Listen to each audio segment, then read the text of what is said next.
What's going on, guys? Joey Franzo here with Flex Training Systems. Back at it with the squeaky chair. How are we doing? It's been a little over a week almost. Let me explain myself, okay? Not that I need to. I recorded a really fucking good video. I was like, damn, this video's got hella keys in it. I did it on my phone in the car. I brought back one of those just because I had no time.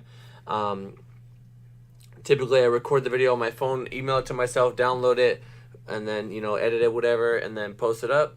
For whatever reason, I can't email it to myself or anybody else. I don't know what I'm doing wrong or what the issue is or what changed.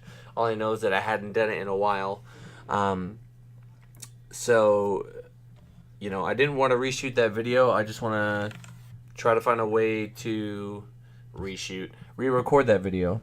I just wanted to find a way to redo it or just get it to actually work because, you know when you say something and you look back and you're like, damn, that was really good, and it's kind of hard to replicate.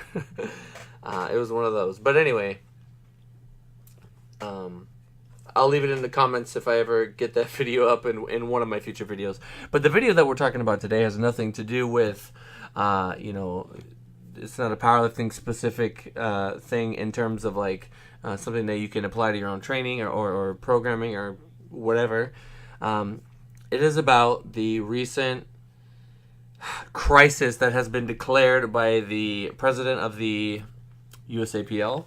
I kind of want to just expand on it a little bit from my perspective and maybe inform some of you guys and hopefully help potential incidents. So basically, a lot of newer lifters to the USAPL at a couple of big competitions, they got popped for taking one thing or another.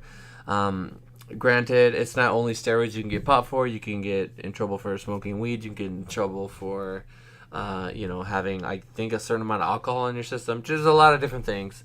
But if you're just taking a clean pre-workout, you have nothing to worry about.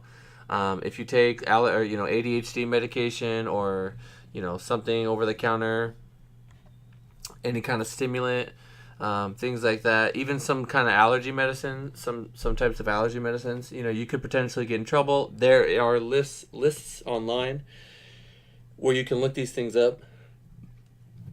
But basically, if you want to compete in the IPF or in the USAPL, it's a drug-tested federation.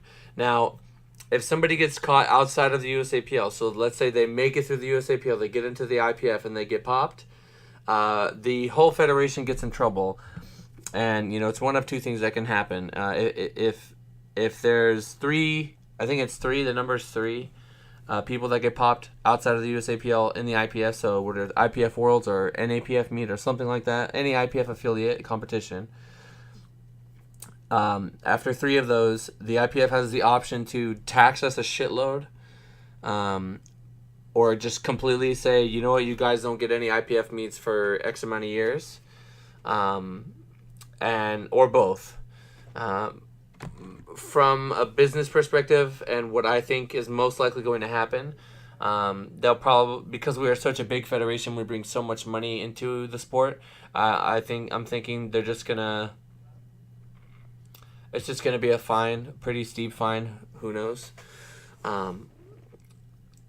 But you never know. They might want to make an example of us, saying that like we don't care about money, we don't care how big you are, we will punish any country for not abiding by our rules. That's one of the things about competing in the IPF is if you want to, compete here, then you have to follow the rules. And like for me personally, I don't smoke, I don't drink, I don't do anything. I just take pre-workouts from or take caffeine basically from people that I trust and that I know personally. De Novo has great stuff. I like Optimum Nutrition. Their stuff is banned substance free, and that's really all I'll take. I've never really taken excuse my yawning, anything too crazy. But that's really it. You just need some caffeine. If it's a fucking super hyped thing with like, if your pre-workout is called like I don't know, fucking something just ridiculous, then it's probably not gonna fly. It's probably not gonna be something that you're able to take. Um, so do your research. If you don't know the company, if it's a brand new thing, if it's kind of hyped up, if it's endorsed by people who might be shady, that's something to keep in mind. I think what particularly sucks about these recent failures is it opens the question, how many people are doing things that haven't gotten caught yet, because some of the names that have been dropped I never would have suspected would get in trouble. Granted, some of them are for just being negligent. You always want to give people the benefit of the doubt, but at the same time, it's just really not a good look. And it's unfortunate. I used to be, people used to talk shit to me saying that I was very naive and that I give everyone the benefit of the doubt. I never want to, if you have a small mind and you think that things aren't possible naturally or from just working hard, you're never going to go far. You're going to be a fucking bum. And those are usually the guys that take a bunch of shit and they're fucking weak. And there's nothing wrong with being weak, but, they take steroids, they don't respond. And it's, they're just, like, they literally just don't respond to training. And then they assume that, anybody stronger than me. Like, look at me, I'm taking all these drugs. If somebody's, stronger than me, then they have to be taking shit. When really, that's not the case. People like to take things out of context. People don't understand, the full situation. And, some people, you have genetic freaks like Jesse Norris who just are going to beat you no matter what. And then you have guys who run a bunch of shit and they're weaker than me and bigger than me. There's a lot of different things that go into it, but I always want to give people the benefit of the doubt.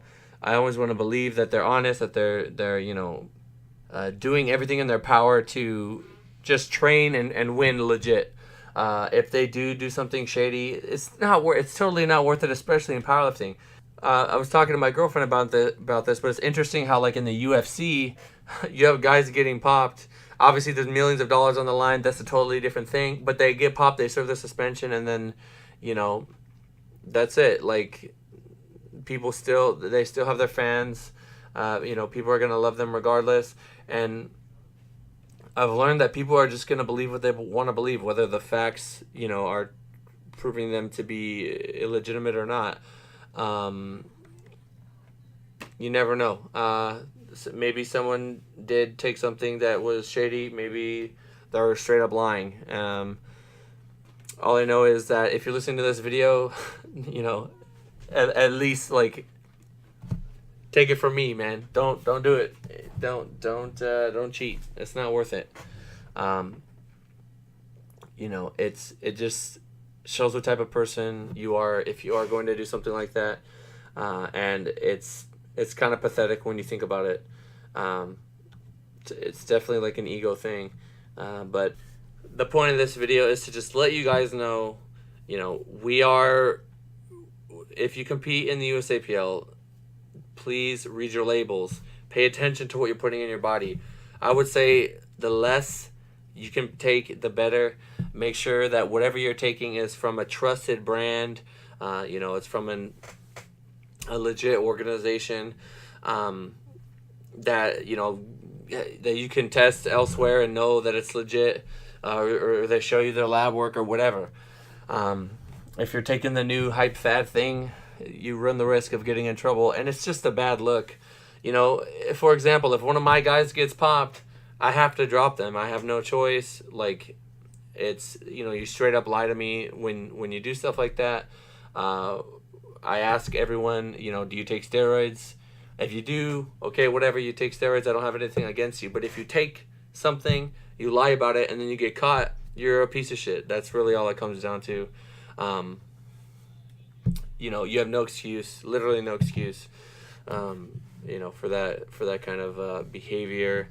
We don't have too many nice things in powerlifting, but the things that we do have, I'd like to keep them.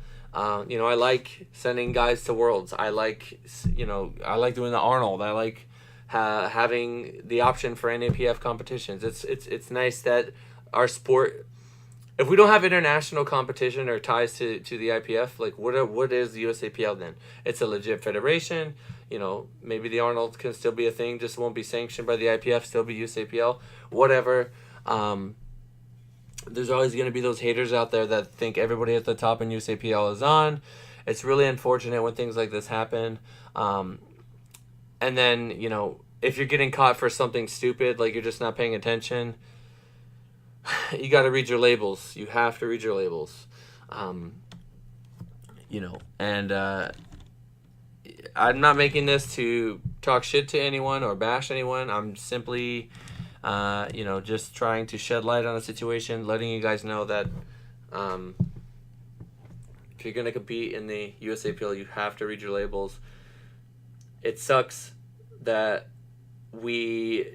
another perspective that I think, I don't even know if anybody's going to listen to this that's in higher up or anything, but something to pay attention to is that the federation is bigger than it's ever been. I believe we have like 22,000 just on the Facebook page alone, so who knows? I don't know how many in the nation. There's a fuck ton of people in the USAPL.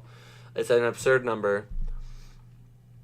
So, you know, naturally with that, the amount of people coming in that are going to get popped for something, it's going to go up, like, regardless.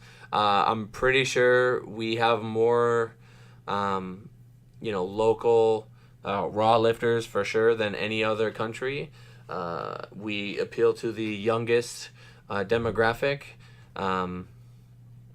So, you know, people, they don't pay attention, they don't know what they're doing, and then they get in trouble. So if you are one of those people, you know, I'm not mad at you if you just didn't know, but you have to pay attention. And, you know, remember the pain, the pain of getting in trouble, the pain of popping, and then just make sure it doesn't happen again. I think it's only a short time, you know, 6 months or something if you get popped for a stem or something.